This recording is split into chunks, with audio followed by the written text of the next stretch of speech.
நானும் லவ் பண்ணேன். ரட்சிக்கப்படுறதுக்கு முன்னாடி 6 வருஷம் லவ் பண்ணேன். 6 வருஷம், 1 வருஷம் 2 வருஷம் 6 வருஷம் ரட்சிக்கப்படுறதுக்கு முன்னாடி லவ் பண்ணேன்.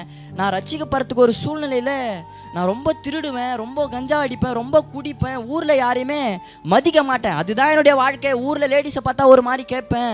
எங்கள் அப்பாவெல்லாம் கண்ணு மேலே அடிச்சு கண்ணு வீங்கி போயிட்டு வெளியே பையன் அடிச்சிட்டேன் அப்படின்னு சொன்னால் வெளியே போனால் அசிங்கமாக இருக்குமேன்னு சொல்லி வீட்லேயே இருந்தார். எங்கள் அம்மா இன்றைக்கும் நொண்டி தான் நடப்பாங்க. நாம்மா நொன்ற அப்படின்னு கேட்டால் இன்றைக்கி நல்லா இருக்கிறடா, ரொம்ப சந்தோஷமாக இருக்குது, அன்றைக்கி குடிக்கும் போது காலில் எட்டி வச்சல ஜவ்வாக இருந்துட்டு இருக்குதுடா, அதனால தான்டா நொண்டி போகிறேன். அப்படி இருந்த பையன்தான்.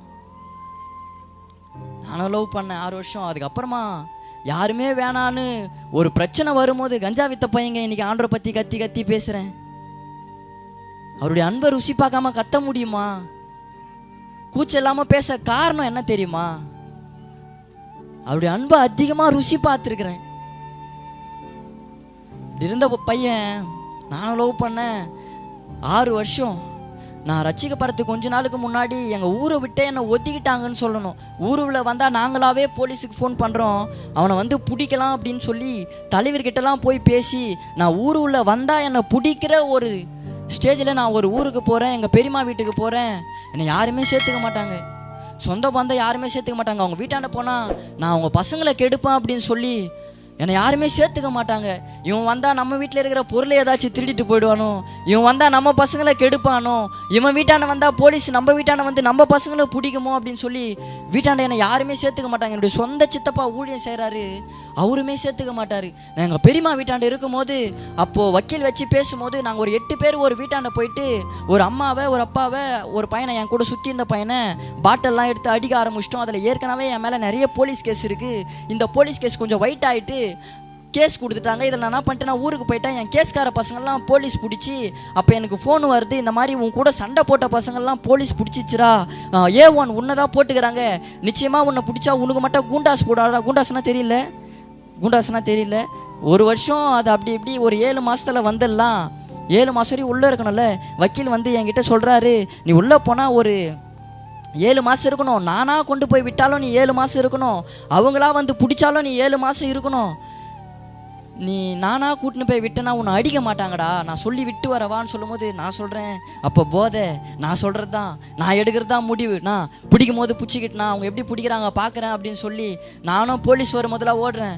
வக்கீல் நான் பண்ணிட்டாருனா நம்ம கூப்பிட்டு இந்த பையன் வரமாட்டானே அப்படின்னு சொல்லி ஸ்டேஷனில் போய் சொல்லிட்டாரு, இந்த மாதிரி தருண் அந்த ஊரில் தான் இருக்கிறான், நீங்கள் போனால் அவனை பிடிக்கலான்னு சொல்லும் போது நானும் எங்கள் அம்மாவை பைக்கில் போயிட்டுருக்குறோம்.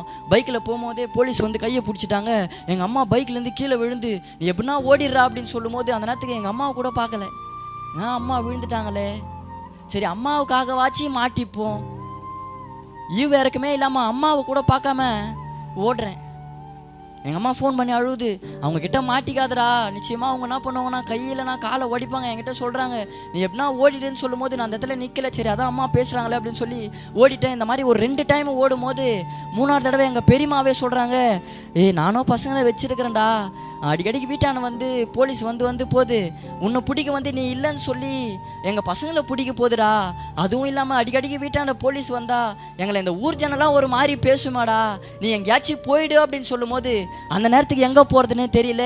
நிச்சயமாக நான் சொல்கிறேன், என்னை யாருமே சேர்த்துக்க மாட்டாங்க. இன்றைக்கும் நான் நிறைய நாள் உட்காந்து யோசிப்பேன், நானா இந்த மாதிரி சர்ச்சில் கத்துறேன், நானா ரோட்டில் கத்துறேன், பொய் இல்லைங்க, இது யாரோ காசு குத்து கூப்பிட்டதுனால வந்தது அப்படிலாம் இல்லை. அதுக்காக அவள் லாங்கிலேருந்து வந்து இங்கே காசு வாங்கின்னு போகணுன்றதுக்காக நாங்கள் வரல, காசு குத்தும் யாரும் கூப்பிடல. உங்கள் முன்னாடி சாட்சா நிற்கிறேன், வந்து பாருங்களேன், கையை அறுத்து வச்சுருப்பேன், என்னுடைய வயிற்றெல்லாமே அறுத்து வச்சுன்னு இருப்பேன். எங்கள் ஊரில் என்னை சைக்கோன்னு தான் கூப்பிடுவானுங்களே. இப்படி இருக்கும்போது எங்கே போகிறதுன்னு தெரியாமல் ரோட்டில் நின்று அழும்போது தான் எல்லாரும் ஒதுக்கப்பட்ட நிலை, எல்லாரும் தள்ளப்பட்ட நிலை, எல்லாரும் புறக்கணித்து தள்ளப்பட்ட நிலையில், யாருமே இல்லாத சூழ்நிலையில் எனக்கு ஒரு தங்கச்சி இருக்குது. எங்கள் அப்பா அம்மா அந்த பொண்ணு கூட எதுவுமே கண்டுக்காமல் எங்கேயோ ஒரு ஊரில் விட்டு என் கூடவே இருந்தாங்க. அப்போ ரோட்டில் நின்று அழும்போது தான் என்ன ஒரு ஊழியக்காரர் கூப்பிட்டு என்னை பார்க்காத ஒரு ஃபாஸ்ட் ஐயா கூப்பிட்டு சர்ச்சில் படுக்க வச்சார். எதுக்காக தெரியுமா அதை சொன்னேன், என்னடா லவ் பண்ணுறேன்னு சொல்லிட்டு இதெல்லாம் சொல்லின்னு வரையே அப்படின்னு சொல்கிறீங்களா அப்படின்னு ஒரு சிலருக்கு கேள்வி இருக்கும். நான் அதை உணர்கிறேன், ஏன்னா அது மேலே நம்ம கொஞ்சம் ஆர்வமாக இருப்போம்ல. எதுக்காக தெரியுமா அதை சொன்னேன், யாருமே இல்லாத நிலையில் அன்றைக்கி என் கையில் ஃபோனும் இல்லை, அந்த பொண்ணுக்கும் எனக்கும் பேசக்கூடாத ஒரு சூழ்நிலை. அந்த பொண்ணை எனக்கு தரவே மாட்டாங்க. நீ செத்தா கூட செத்துரு. அந்த பொண்ணு 3 தடவை சூசைடில் அட்டன் பண்ணிச்சு, செத்தாலும் சாவு. ஆனால் அவனுக்கெல்லாம் உன்னை கட்டி வைக்க மாட்டேன் அப்படின்னு சொல்லிட்டாங்க. ஏன்னா அப்படிலாம் இருந்த பையன். ஆனால் இப்படி இருக்கும்போது அந்த பொண்ணை என் கூட பேச விடலை, நானுமே அந்த பொண்ணு கூட பேசலை. இப்படிப்பட்ட சூழ்நிலையில் யாருமே எனக்கு இல்லையேப்பா, ஆனாப்பா இந்த நேரத்துக்கு யாருமே வந்து என்கிட்ட பேச மாட்டாங்களா, இதுக்கு ஒரு முடிவே இல்லையா, இல்லை நம்மளை போலீஸ் தான் பிடிக்குமா, இல்லை நம்ம ஊரை சுற்றி சண்டை போட்டிருக்கிறோம், அங்கே போனால் நிச்சயமாக என்னை பசங்க கொலை பண்ணுவானுங்க. அந்த மாதிரி தான் நான். கஞ்சா விற்கிற பசங்கன்னா ஆப்போசிட்டு நிச்சயமாக எப்படி இருக்கும்னு தெரியும். நிறைய டைம் கத்தி எடுத்துன்னு என்னை வெட்ட வரும் போதெல்லாம் ஓடி இருக்கிறேன். இந்த லாஸ்ட்டாக ஒரு சண்டை போட்டு நான் ஊருக்கு போனேன்னு சொன்னேன்ல, அது வந்து என்னை கொலை பண்ண வரும்போது அந்த இடத்துல ஓடி என்னையே கொலை பண்ண வந்துட்டானுங்களே, நம்ம போய் அவங்க வீட்டாண்ட போய் ஏறி அவங்கள யாராச்சும் கொலை பண்ணிட்டோம்னா பயந்துருவாங்க வாடா அப்படின்னு சொல்லி நாங்கள் போன இந்த டீமு தான் சண்டை போட்டு லாஸ்ட்டாக வந்தேன். அதனால தான் அவங்க வீட்டாண்ட போய் சண்டை போட்டோம். நான் ஃபஸ்ட் அப்படியே மொட்டையாக சொல்லிட்டேன், போயிட்டு ஒரு வீட்டாண்ட சண்டை போட்டேன். எதுக்காக சண்டை போட போனேன்னா, கஞ்சா விஷயத்தில் என்னை கொலை பண்ணணுன்னு வரும்போது நான் அந்த இடத்துலேருந்து ஓடி அவனுங்க என்னடா நம்மளை கொலை பண்ணது, நம்ம பண்ணலாம் வாடா அப்படின்னு சொல்லி நாங்கள் போயிட்டு சண்டை போட்டது தான் அது. நாங்கள் வரும்போது அந்த பையன் வீட்டில் இல்லை, நாங்கள் வரது தெரிஞ்சு போயிட்டுருக்கிறோம். அவங்க வீட்டில் இருக்கிறவங்கள போட்டு அடிக்க ஆரம்பிச்சிட்டோம். இப்படிப்பட்ட சூழ்நிலையில், பேச முடியாத ஒரு சூழ்நிலையில், பேசவே முடியல. அப்போது நான் என்ன பண்ணிட்டேன்னா, சர்ச்சுக்கு வந்து சர்ச்சில் உட்காரும் போது நானாகவே எனக்குள்ளே யோசிக்கிறேன், நிறைய டைம் நம்மளை நம்ம ஊர் சர்ச்செல்லாம் கூப்பிட்டுருக்குறாங்களே, நம்ம போக மாட்டோமே, எனக்கு சபைனா பிடிக்காது. என்னுடைய சொந்த சித்தப்பா ஊழியம் செய்கிறாரு, ஒரு நாள் வழிப்பறி பண்ணுவேன், இந்திக்காரங்கிட்டலாம் ஃபோனு காசெல்லாம் பிடுங்குவேன். இப்படி பிடுங்கும் போது நைட்டு ஒரு 10 மணிக்கு நான் சர்ச்சு பக்கமாக வரும்போது ரொம்ப மழை. நாங்கள் ஒரு 3 பேர் வரும்போது ரொம்ப மழை, எல்லாருமே நின்றுட்டோம். நிற்கும் போது எங்கள் சித்தப்பா என்ன பண்ணுறாருனா, டே நீங்கள் சர்ச்சில் வந்து ஜபம் பண்ண வேணாம், எதுவும் பண்ண வேணாம், சர்ச்சில் வந்து சும்மா உட்காருடா அப்படின்னு கூப்பிடும்போது என் கூட இருந்த பசங்க போயிட்டானுங்க. சர்ச்சு உள்ள அவன் வந்தான், இன்னைக்கு இல்லை, அவன் செத்துட்டான். 1 மாதம் ஆகுது ஆக்சிடெண்ட்டில் இறந்து. நாங்கள் 3 பேர் போகிறோம். அதான் சொன்னாங்களே, பாவத்தின் மரணம் சம்பளம். ரசிக்கப்பட்டேன், என் கூட ஒன்றா இருந்தான். நான் வெளியே வந்ததுக்கப்புறம் எங்கள் மாமாவே கொலை பண்ணிட்டு நல்லா ஊரில் கெத்தாக சுற்றினான். அவனை நினச்சிருந்தான் நம்மளை யாரும் நம்ம கொலை பண்ணிட்டல, நம்மளை வெட்டுறதுக்கு ஆள் யாருன்னு. அவனாவே லாரியில் எடுத்துன்னு போய் விட்டு அவனாவே செத்தான். ஹாஸ்பிட்டலில் இருக்கும்போது காலை தூக்கி பிடிக்கிறேன், தரேன் காலை தூக்கி பிடிறான்னு சொல்லும்போது தூக்கி பிடிக்கிறேன். சரி பொழைச்சிப்பா, நான் கை வச்சு அப்பயும் ஜெபம் பண்ணுறேன். பா நான் வந்துட்டல, என் கூடவே இருந்தான்ப்பா, இந்த ஒரு தடவை மட்டும் அவனை எப்படியாச்சும் அவன் உயிரை காப்பாற்றிட்டீங்கன்னா நிச்சயமாக அவனை நான் ரட்சிப்பின் பாதியில் நடத்துவோம்ப்பா. எனக்கு தான் வசனம் தெரியல, நான் நிச்சயமாக அவன்கிட்ட பேசுகிறேன்ப்பா, எத்தனையோ முறை சொல்லியிருக்கிறேன் தான், ஆனால் அந்த ஒரு முறை அவனை கொடுங்கப்பா. ஜெபம் பண்ணிட்டு வந்தேன். மறுநாள் கோர்ட்டுக்கு போயிட்டேன். அதுக்கு மறுநாள் 3 பேர் இப்போ பைக்கில் விழுந்தாங்க. அதில் ஒரு அண்ணா இறந்துட்டாருன்னு காலையில் தூங்குறேன். எங்கள் அப்பா வந்து எழுப்புறாரு, இந்த மாதிரி முரளி இறந்துட்டான்டா அப்படின்னு சொல்லும் போது காலையில் ட்ரெஸ் எல்லாம் போட்டுன்னு போயிட்டு, சரி அதான் முரளி அண்ணா இறந்துட்டாரே, நம்ம ஃப்ரெண்டை பார்ப்போன்னு போய் பார்க்கும்போது அவனுமே இறந்துட்டுக்கிறான். டாக்டர் கூப்பிட்டு உனக்கு என்னப்பா வேணும் அப்படி சொல்லும்போது, என் ஃப்ரெண்டு தான் ஒன்றா தான் இருப்போம் அப்படின்னு சொல்லும்போது, அவன்லாம் பிழைக்க மாட்டான்ப்பா, அவங்க அம்மா கிட்ட சொன்னால் சும்மா அழுகுறாங்க, செத்துட்டான். ஒன்றா இருந்தோம். பாவத்தின் சம்பளம் நிச்சயமாக மாறணும், மாற்ற முடியாது. என் கண்ணுக்கு முன்னாடி பார்த்த இந்த சம்பவத்தை ரொம்ப ஆடினான். நம்ம தான் கொலை பண்ணிட்டல, நம்மளை பண்ண யார் இருக்கா இந்த ஊரில், ரொம்ப ஆடினான். அவனை யாரும் பண்ணலை, அவனாவே போய் செத்தான். நாங்கள் சர்ச்சு உள்ளே போகும்போது என் சித்தப்பா கூப்பிடும் போது, அப்போது இவனுங்க எல்லாமே போயிட்டானுங்க, உட்காந்துட்டானுங்க. அப்போ எங்கள் சித்தி வந்து கெஞ்சுறாங்க, இந்த ஒரு தடவை வாடா, சும்மா வந்து உட்காரா, நீ சர்ச்சுக்காடா வந்திருக்கிற, மழை பெய்யுதுல, சும்மா வந்து உட்காரணும் போது நான் அந்த சர்ச்சு சுற்றி வரேன். சர்ச்சு உள்ள போல, எனக்கு சர்ச்சுனா பிடிக்காது, நான் போக மாட்டேன். குச்சின்னு கஞ்சாச்சின்னு உட்காந்துருக்கும் போதெல்லாம் என் சித்தப்பாலாம் இந்த பாக்ஸ் எல்லாம் தூக்கின்னு போனால் கிண்டல் பண்ணுவேன். இதோ போகிறானுங்க வர்றா நாத்திகவனா, இவனுக்கு வேறு வேலையே இல்லை போல, பாக்ஸு கம்பினா தூக்கின்னு ஊராக ஓடுறாங்க. கிண்டல் பண்ண பையன் நான். இப்படி இருக்கும்போது அன்றைக்கி போய் யாருமே இல்லாத சூழ்நிலையில், யாருமே எனக்கு அடைக்கலமாக இல்லாத நேரத்தில் என்னை பார்க்காத ஒரு ஊழியக்காரரு, என்னை பார்க்காத ஒரு ஃபாஸ்டர் ஐயா என்னை கூப்பிட்டு சர்ச்சில் படுக்க வச்சு அன்பாக பேசினார். அப்போ தான் யோசித்தேன், நானும் 3 வருஷமாக மதத்தை பற்றி பேசுகிறேன்னு யாரை தப்பாக நினைக்கவேனா. 3 வருஷம் நான் ஐயப்ப சாமிக்கு மாலை போட்டுக்கிறேன், 3 வருஷம் ஓம் சக்தி தாய்க்கு மாலை போட்டிருக்கிறேன். எங்கள் அம்மா மேலே அந்த விக்கிரகம் இறங்கி, அந்த சாமி இறங்கி எங்கள் ஊருக்கே குறி சொல்லும். ஆனால் என்னை மாற்றணும். எங்கள் அப்பா அழுது, நீ உன் மேலே இறங்கி எங்கள் ஒய்ஃப் மேலே இறங்கி ஊருக்கே குறி சொல்கிறல, ஆனால் எங்கள் வீட்டில் ஒரு பையன் இப்படி இருக்கிறானே, அவனை மாற்ற முடியாதா அப்படின்னு கேட்கும்போது, அவனை மாற்றணுன்னா 8 ஊர் மோளை வைக்கணும், 8 ஊரை சுற்றி வரணும், அப்போ மட்டும்தான் அவன் மாறுவான் அப்படின்னு எங்கள் அம்மா மேலே இறங்கின அந்த அந்த சாமி சொல்லிச்சு. அப்போ தான் உட்காந்து யோசிக்கிறேன், நிறைய இடத்துக்கு போயிருக்கிறோம், நம்மளை மட்டுமே யோசிப்போம். ஒரு கோவிலுக்கு போனால் கூட எனக்கு இதை செய்யுங்க, எனக்கு இதை செய்யுங்க, இப்படி தானே கேட்குறோம். ஆனால் இன்னைக்கு இந்த கூட்டை வைக்க காரணம் என்ன தெரியுமா? நான் பாவத்தை விட்டு வந்துட்டேன், ஆனால் அது என்னோட போகக்கூடாது, பாவத்தில் இருக்கிற பசங்க மாறணுன்ட்டு அந்த விருப்பம் தான் இன்னைக்கு இந்த கூட்டம். ஆமாம், காணிக்கை எடுக்க போகிறாங்களா, காணிக்கை கொடுக்க போகிறீங்களா? ஒன்றுமே இல்லை, நாங்கள் மாறிட்டோம்ல. இந்த பாவத்தில் நீங்கள் இருக்கக்கூடாதுன்றது தான். நம்ம கோவிலுக்கு போனால் நம்மளை மட்டும்தான் யோசிப்போம், எனக்கு இதை பண்ணுங்கப்பா, எனக்கு இதை பண்ணுங்க, எனக்கு இதை நம்மளை மட்டுமே நம்ம கேட்போம். ஆனால் கிறிஸ்டியானிட்டி மட்டும்தான், இந்த கிறிஸ்தவம் மட்டும்தான், நான் இல்லை, என்னை போல் எல்லாரும் மாறணும் அந்த நினைப்போம், அந்த சிந்தையும் இருக்கும். யாருமே சொந்த பந்தம் யாருமே இல்லை. எங்கள் அப்பா கூட பிறந்த தம்பி என்னை சேர்க்கலை, எங்கள் அம்மா கூட பிறந்த அக்கா என்னை சேர்க்கலை. யாருனே தெரியாத ஒரு ஊழியக்காரர் என்னை கூப்பிட்டு அன்பாக பேசி 6 மாதம் கிட்ட என்னை சர்ச்சிலே இருக்க வச்சார். அப்போ தாங்க இந்த கிறிஸ்துவை ஏற்றுக்கினேன். இப்படிப்பட்ட சூழ்நிலையில் வரேன் லவ்வுக்கு. இப்படிப்பட்ட சூழ்நிலையில் நான் ரசிக்கப்பட்டு நான் ஏசப்பா அன்பை அதிகமாக ருசி பார்க்க ஆரம்பிச்சிட்டேன். என்னை மிரட்டின போலீஸு, என்னை தெத்தனை போலீஸு, என்கிட்ட ஃபோன் கூட இல்லை, அவங்க தான் பிடிங்கி வச்சுருந்தாங்க. நான் சர்ச்சுக்கு போகிறேன்னு கேள்விப்பட்டு, நான் மாறிட்டேன்னு கேள்விப்பட்டு, அந்த பையன் இப்போ அமைதியாக யார் கூடயுமே சேரதில்லை.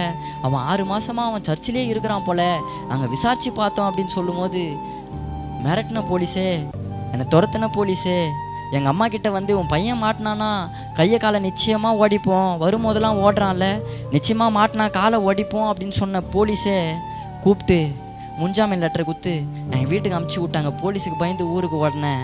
ஆனால் எந்த ஊரை விட்டு ஓடனோ அந்த ஊர்லேருந்து இன்றைக்கி 2.5 வருஷமாக ஊழிய செய்கிறேங்க. ஓடும்போது யாருமே இல்லாமல் ஓடினேன். ரிட்டன் வரும்போது என் கூட நான் ஏசப்பாவை கூட்டின்னு வந்தேன். என் கூட இருந்த பசங்க க்ளோஸ் ஃப்ரெண்ட்ஸ் எங்கள் மாமாவை கொலை பண்ணானுங்க. அதில் நிச்சயமாக என்னை பிடிக்கணும் போலீஸு. ஸ்டேஷன்லேயே வச்சு கேட்டாங்களா, டே உங்கள் தருண் உங்கள் கூடவே இருந்தால அவன் இதில் இருக்கிறானா இல்லையான்னு சொல்லும் போது அவனை சொல்லிக்கிறானுங்க, இல்லை இல்லை நாங்கள் பண்ணதே தருண் அவங்க மாமாவை தான், தருண்லாம் இதில் இல்லை. அதில் நிச்சயமாக வெளியே வந்த பசங்க சொன்னானுங்க, டேய் நீ மட்டும் ரசிக்கப்படல, நீ மட்டும் சர்ச்சுக்கு போகலன்னா எங்கள் கூட வந்துட்டுருப்படா, நீ ஒரு ஆள் இல்லைல்ல, அது மட்டும்தான்டா எனக்கு கஷ்டமாக இருந்தது. இந்த வார்த்தையை சொன்னவன் செத்தே போயிட்டான். இப்படிப்பட்ட சூழ்நிலை அந்த பொண்ணு கூட பேசுறதை விட்டுட்டேன். அந்த பொண்ணு என்ன பண்ணிச்சுன்னா, கிட்டத்தட்ட அதுக்கு நான் அதை வயசு எல்லாமே கூட்டம்லாம் ஓட்டேன். குடி போதையில் என்ன பண்ணிட்டேன்னா, கையில் பேர் டேட்டு போட சொல்லிச்சு. நீ தான் என்ன லவ் பண்ணுறல, நான் வந்து என்ன சொல்லணும்னா, அவன் தான் எங்கள் ஆளுன்ட்டு நான் சொல்லணும், நீ கையில் டேட்டு போட்டு வந்து காட்டு அப்படின்னு சொல்லும்போது, அதெல்லாம் வேணாம், டேட்டு போட்டால் பிரிவாங்களாம் அப்படின்னு சொல்லும்போது, நீ போட்டு தான் ஆகணும் அப்படின்னு சொல்லும்போது, இது என்னடா தொல்லையாக இருக்குது அப்படின்னு சொல்லிட்டு நானும் என்ன பண்ணிட்டேன், நானும் உண்மையாக தான் லவ் பண்ண போயிட்டு அந்த டேட்டுவை போட்டுன்னு வந்துட்டேன். டேட்டு போட்டுன்னு வந்து நம்மளுக்கு லவ் அதிகமாகிட்டு, டேட்டு போட்டுமே இதுக்கப்புறம் நம்மளை எந்த பொண்ணு பார்க்க போகுது அப்படின்னு சொல்லிட்டு கவர்மெண்ட் ஹாஸ்டலில் படிக்கிற பொண்ணை நானும் செத்து போனால அந்த ஃப்ரெண்டும் 2 பேர் போயிட்டு கவர்மெண்ட் ஹாஸ்டல்லேருந்து மேலேருந்து அந்த பொண்ணை பின்பக்கமாக இறக்கி தூக்கின்னு வந்துட்டோம்.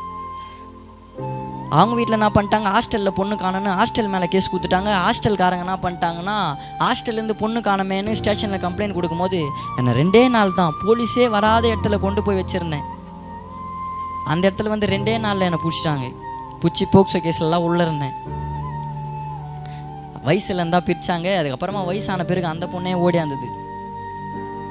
வயசுலேருந்தானே பிரித்தாங்க. நான் உன் கூட தான் இருப்பேன், உன்னை விட்டு நான் வேறு எங்கேயும் போக மாட்டேன், எல்லாருக்கும் தெரியல, இத்தனை வருஷமாக லவ் பண்ணிட்டு நான் யார் கூட போவேன்னு சொல்லிட்டு அவங்க வீட்டை விட்டு நான் கூப்பிடலை, எதுவுமே பண்ணல. பஸ்ஸை விட்டு பஸ்ஸில் ஏறி எங்கள் ஊர் பஸ் ஸ்டாண்ட் வந்து நின்றுன்னு ஃபோன் பண்ணு, நீ வரல நான் செத்துருவோம் அப்படின்னு சொல்லும் போது நான் போகிறேன். ஒரு பக்கம் அது விக்கிரக ஆராதனை பண்ணுற பொண்ணு, என்னால் அதை என்ன பண்ண முடியாதுன்னா எடுத்துக்கிறேன், என்னால் அதை என்ன பண்ண முடியாதுன்னா எங்கள் வீட்டுக்கு கூட்டின்னு வர முடியாது. எங்கள் அப்பா அம்மா என்ன பண்ணுறாங்கன்னா, பாவம் முன்னையை பார்த்து யாரையோ ஒருத்தரை கட்டி இதனடா போகிற, இத்தனை வருஷமாக லவ் பண்ணலை, குடிக்கும் போது கஞ்சா அடிக்கும் போதெல்லாம் அந்த பொண்ணு உன்னை நம்பி தானே இந்த கூப்பிட்டுடா பார்த்துக்கலான்னு சொல்கிறாங்க. என் கூட வீடியோ பிடிச்சினுக்கிற தம்பியும் சொல்கிறான், நோ உனக்கு நானா மனசே இல்லையாண்ணா, அந்த அக்கா வந்து அப்படி அழுகுறாங்க, நீ நானா இந்த மாதிரி பண்ணுற. போவே இல்லை. இப்போ அந்த பொண்ணை ஏமாத்திட்டேன் தானே, என் பக்கம் பார்த்தா நான் நீதிமான் மாதிரி. நான் என்ன பண்ணிட்டேன், நான் ரசிக்கப்பட்டேன், நான் அவ்வளோதான் ஏசுப்பாக்குள்ளே இருக்கிறேன், நான் ஊழிய செய்கிறேன், நீ எனக்கு செட் ஆக மாட்டேன்னு நான் சொன்னாலும், நான் என்னை நீதிமானாக ஆக்குனாலும் நான் அந்த பொண்ணை ஏமாத்தின கணக்கு தான். அது ஏமாந்து போன ஒரு சூழ்நிலை தான். நான் அனுப்பிவிட்ட மறுநாள் அந்த பொண்ணுக்கு அவருடைய தாய் மாமாவை கல்யாணம் பண்ணி வச்சாங்க. மூளை வளர்ச்சி கம்மி,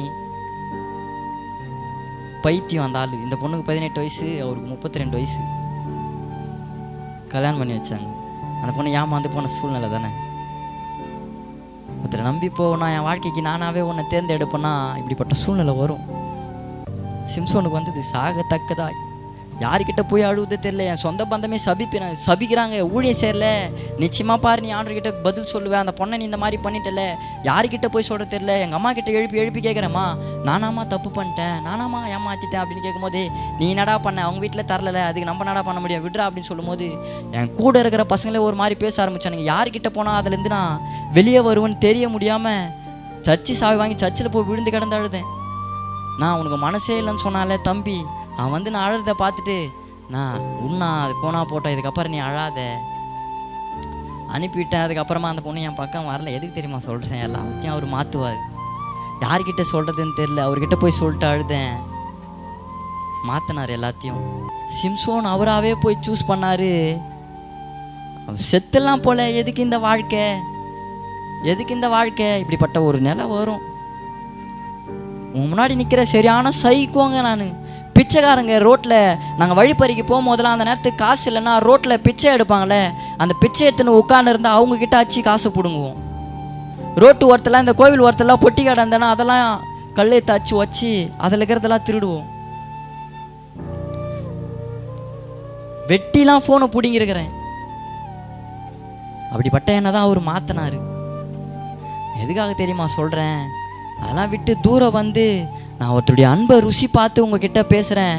நீங்களாவே உங்கள் வாழ்க்கைக்கு ஒன்றை சூஸ் பண்ணுவீங்கன்னா நிச்சயமாக அது ஒரு நாள் இப்படிப்பட்ட ஒரு சூழ்நிலையில் நிச்சயமாக வந்து முடியும். ஏன்டா இப்படிப்பட்ட ஒரு வாழ்க்கை வாழ்ந்துட்டோம், நம்ம செத்துடலாம் போலையே, வரும், நிச்சயமாக வரும். அதில் எந்த மாற்றமும் இல்லை. ஒன்றுமே இல்லாததான் உங்கள் வாழ்க்கை. நீங்கள் அழணும், நீங்கள் சாகணுன்றதுக்காகவே பிசாசு எதையாச்சும் ஒன்று எடுத்துன்னு வந்து காட்டுவான். ஒரு நாளும் நம்ம அதிகமாக நேசிக்கிறவங்க ஒரு சூழ்நிலை வரும்போது அவங்க விட்டு போகும்போது நம்மளை என்ன தெரியுமா பண்ணுவாங்க, நான் நிறைய லவ் பண்ணிக்கிறேன், அந்த பொண்ணு ஆர்வம் லவ் பண்ணால் நான் சைட்லலாம் நிறைய வண்டி ஓடுன்னு இருந்தது, நம்ம நல்லா பேசின்னு இருக்கும்போது நம்ம அவங்க விட்டு தூரம் வரும்போது நம்ம சொல்லக்கூடிய ஒரு காரணம் என்ன தெரியுமா, நம்ம மேலே அவங்க அன்பாகவே இருந்தாலும் அவங்கள ஏதாச்சும் ப்ளைம் பண்ணுறதா பார்ப்போம், ஏதாச்சும் பழி சொல்லணும், நீ இதை பண்ணலை அதனால எனக்கு பிடிக்கல.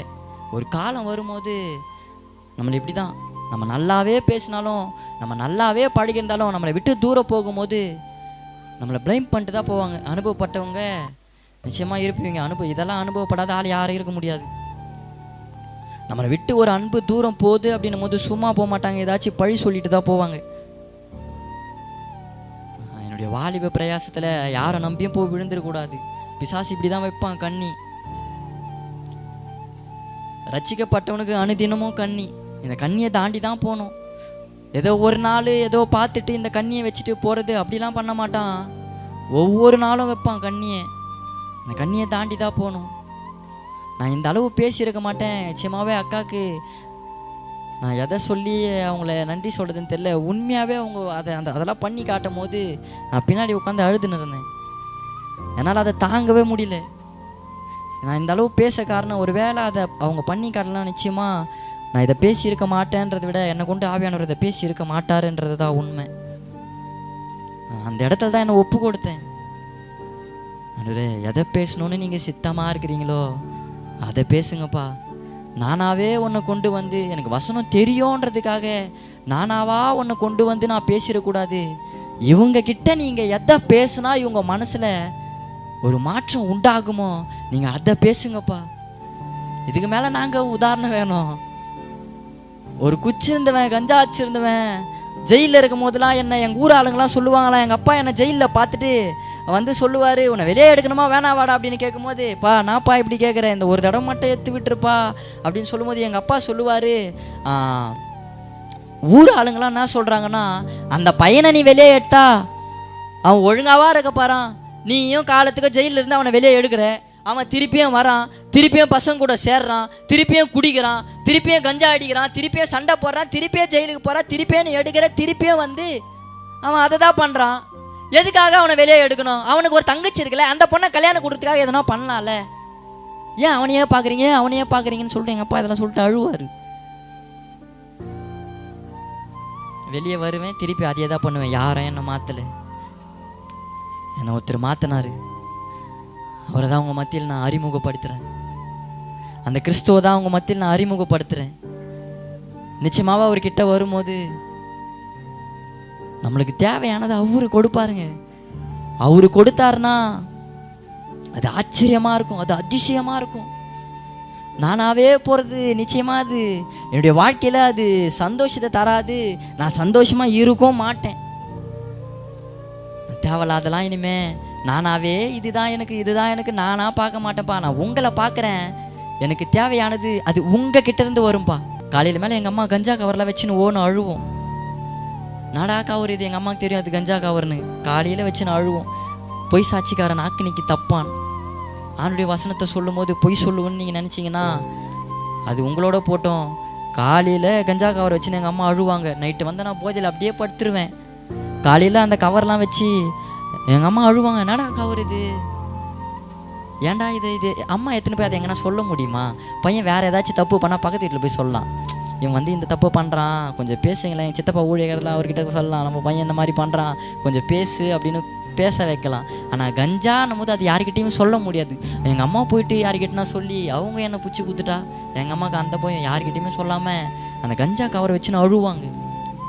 விட்டுருப்பா, இதெல்லாம் வேணாப்பா, நமக்கு யாருப்பா இருக்கா, இதெல்லாம் வேணாம். எத்தனை முறை தெரியுமா சொல்லி அழுதுருக்குறாங்க. என்னால் அதை விட முடியாது. அப்படிப்பட்ட பையன் இன்னைக்கு கிறிஸ்துவ பிரசங்கிக்கிறேன்னா இதுக்கு மேலே என்னுடைய சாட்சியை சொல்ல என்னால் முடியல.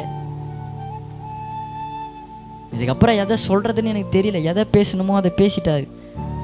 எங்கள் அப்பாலாம் சொல்கிறேனே, காலையில் சொன்னல அதை, எங்கள் அப்பாலாம் லுங்கி கட்டிக்கின்னு உள்ளே எதுவுமே போடாமல் ஷர்ட்டு போடாமல் நான் ஒரு சண்டைக்கு கத்தி எடுக்கணும்னு வந்துட்டு போகும்போது என்னை வந்து பிடிக்கும் போது சிலுப்பும் போது லுங்கியாக வந்து விழுந்து ஒன்றுமே இல்லாமல் நின்றுந்தாராம்.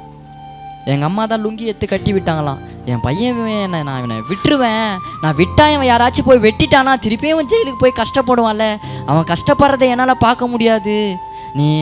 நான் எல்லாரும் பார்க்கட்டும், ஆனால் என் பையன் எங்கேயும் போகக்கூடாது. எங்கள் அம்மா பேர் ராணி, நீ லுங்கி எடுத்து கட்டுன்னு சொல்லும்போது எங்கள் அம்மா அந்த லுங்கி எடுத்து கட்டியிருக்கிறாங்க. ஒரு 5 நிமிஷம் அதிகமான கூட பரவாயில்ல, ஒரு 2 சாட்சி மட்டும் அப்படியே சொல்லிடுறேன், அப்படியே உட்காந்து பொறுமையுடன் கேட்குமாறு உங்களை அன்புடன் கேட்டுக்கொள்கிறேன். எங்கள் அம்மா இது எப்போ இதை சொன்னாங்கன்னா, நான் ரட்சிக்கப்பட்டதுக்கு அப்புறமா தான் இது சொன்னாங்களே. இந்த மாதிரி ஒரு நாள் நீ இந்த மாதிரி வரும்போது கத்தி எடுத்துகிட்டு ஓடும்போது அப்பா உன்னை பிடிச்சாடுறா, அப்பா பிடிக்கும் போது நீ என்ன பண்ணனா உடம்பு சிலுப்பும் போது லுங்கியாக வந்து விழுந்துச்சுரா, எல்லாருமே பார்த்து சிரிச்சாங்கடா. ரொம்ப பாவிங்க நான். ஏன் தெரியுமா, அவரு கஷ்டம். ஜெயிலில் இருக்கும்போது, கொரோனா டைமில் ஜெயிலில் இருக்கும்போது எங்கள் அப்பா கொரோனா வந்துட்டு இருக்குது போல், அவர் ஹாஸ்பிட்டலுக்கு கூட போகல. ஹாஸ்பிட்டலுக்கு போயிட்டு எங்கள் அப்பா தான் என்னை வெளியே எடுக்கணும். எங்கள் அம்மாவுக்கு ஒன்றும் தெரியாது. எங்கள் அப்பா தான் எல்லாமே கொஞ்சம் தெளிவாக இருந்து பார்ப்பார். அப்படி இருக்கும்போது அவர் கொரோனா வந்துச்சு அப்படின்னு சொல்லிட்டு அவர் உள்ளே போயிட்டா என்னை வெளியே எடுக்க முடியாதுன்றதுக்காகவே எங்கள் அப்பா அந்த கொரோனாலையும் ஹாஸ்பிட்டலுக்கு போகாமல் வீட்டிலே இருந்திருக்கிறாரு. என்னை வெளியே கொண்டு வரத்துக்கு ஜெயிலில் உள்ள வரும்போது என்னை உள்ளே இருந்த வார்டன்லாம் சூப்பர்நெட்டர்லாம் என்ன சொல்கிறாங்கன்னா, இவனை காலையில் அனுப்புகிறேன்னு சொல்லும்போது எங்கள் அப்பா அப்பயே காசு கொடுக்குறாரு. காசு கொடுத்து கூட அதான் நான் பெயில் ஆயிடுச்சுல, காசு கொடுத்து கூட நான் நைட்டோடு கூட்டின்னு போயிடுறேன், என் பையன் ஜெயிலில் இருக்க வேணான்னு சொல்லி காசு கொடுத்து கூப்பிட்றாரு. வீட்டுக்கு வரும்போது இரும்பினே வராரு. அப்போ வீட்டான வந்து சொல்கிறாரு, கொரோனா டைமு நிச்சயமாக எனக்கு கொரோனா தான்டா, ஆனால் நான் ஹாஸ்பிட்டலுக்கு கூட போய் செக் பண்ணல. ஏன் தெரியுமா, நான் ஹாஸ்பிட்டல் போயிட்டேன்னா உன்னை யாரா ரிட்டன் கூப்பிட்டுன்னு வருவா, அதுக்காகவே போகலடா. இப்படிலாம் சொல்லியும் நான் என்னை மாற்றிக்கலை.